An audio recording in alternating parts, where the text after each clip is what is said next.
Hi everyone, and welcome to today's shower thoughts. Well, this shower thought, and I didn't have time to meditate before jumping in the shower because I got in the shower late. And I've been so tired today, and I know why, but shh, don't tell my accountability partner. But I had a handful of French fries last night. No, I'm just joking. No, I did have the French fries, but it's not a secret.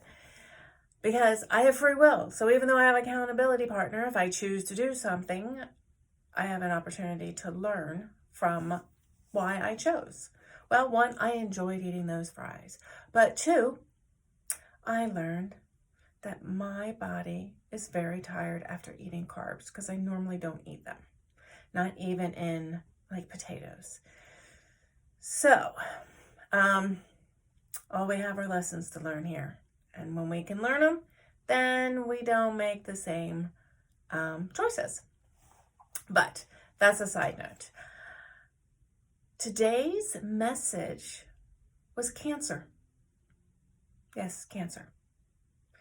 And the three things anyone that has cancer of any type should stay away from. And why this came in, I have no idea. Is it because there's so many people out in the world that is suffering with cancer? Maybe. Maybe you know someone, maybe you are. And if you are, know that you are in my prayers.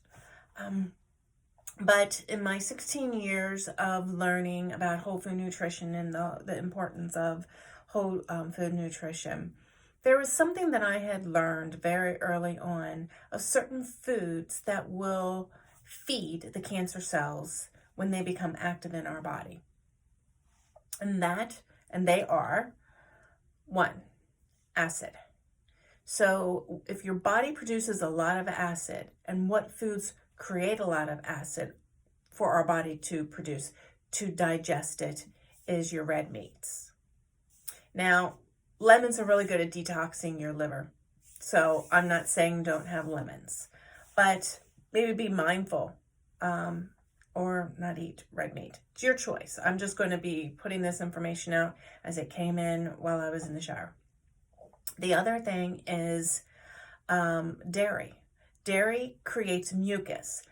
Cancer cells love an environment that is high in mucus. And, well, dairy creates mucus. And then the other environment is sugar. Now, sugar, not only does it like to eat the sugar, but sugar also suppresses our immune system. It doesn't allow our natural immune system to work properly. Now, there's also something else that popped in that has nothing to do with food, but I want to just point out some foods that are high not only in mucus, but sugar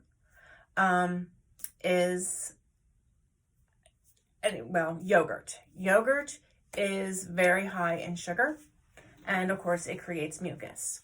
What other things are high in sugar that most people don't even think about? Alcohol, wine especially, is high in sugar. Wine also creates, and alcohol I think in general, but wine for sure creates high acidity in our body. So if you're a big wine drinker and you have cancer, or maybe you don't, maybe you are the kind of person that wants to be proactive and prevent, well, these tips are great for you as well. Now, why don't our doctors tell us this, especially oncologists? It's because they don't learn it. They don't learn it in medical school. All my doctor friends, I have all asked the same question to them. How many hours of nutrition did you have while in medical school? And the average is, I don't know, maybe 3 to 4 hours. And one particular doctor said, but every semester we were learning about pharmaceutical drugs. Now, this particular doctor that told me about that, he went back to school to learn about the nutritional piece of it because they don't provide it. And he was tired of seeing his patients sick, even though he was prescribing the medicine. So that's a little side note. That's the reason why your doctors don't tell you this, because it's not their fault. They don't know.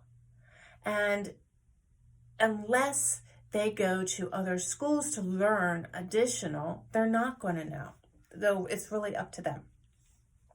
The other thing that I wanted to express that also came in that is not food related, but I feel is, it was an important piece in my shower thought moment that I wanted to bring up, is most people are stressed out. They are not breathing properly. And what I mean about that is start paying attention to how many deep breaths you take in a minute. Start paying attention if you're even breathing. I know I catch myself all the time holding my breath. Then I take several deep breaths. Why is this important? Because when we hold our breath, and it's an unconscious thing, we put our brain in the sympathetic nerve response, which is our fight and flight. Well, all the blood goes to our extremities. I think I may have mentioned this in another video, but let me tell you, sometimes it takes 17 times before our brain actually finally goes, oh, I get it now.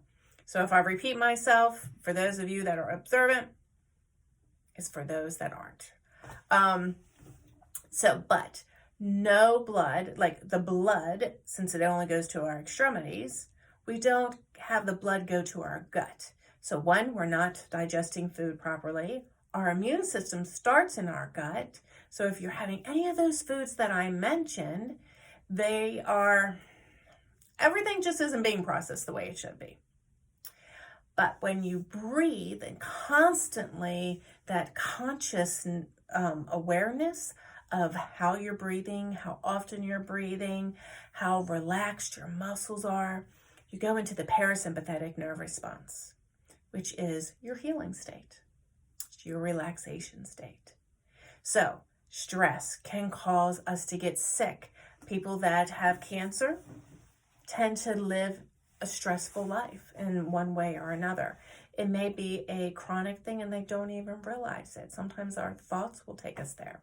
And we're so unaware of it because it's just old patterns, old behaviors. So for those of you that needed to hear that message, or if you just wanted it to have it, in your back pocket for prevention, thank you so much for watching. And until tomorrow, when who knows what will come in, I will not be having any carbs today. So I should be more refreshed to come on here. But thank you so much for watching and have a wonderful day. Take care. Bye-bye.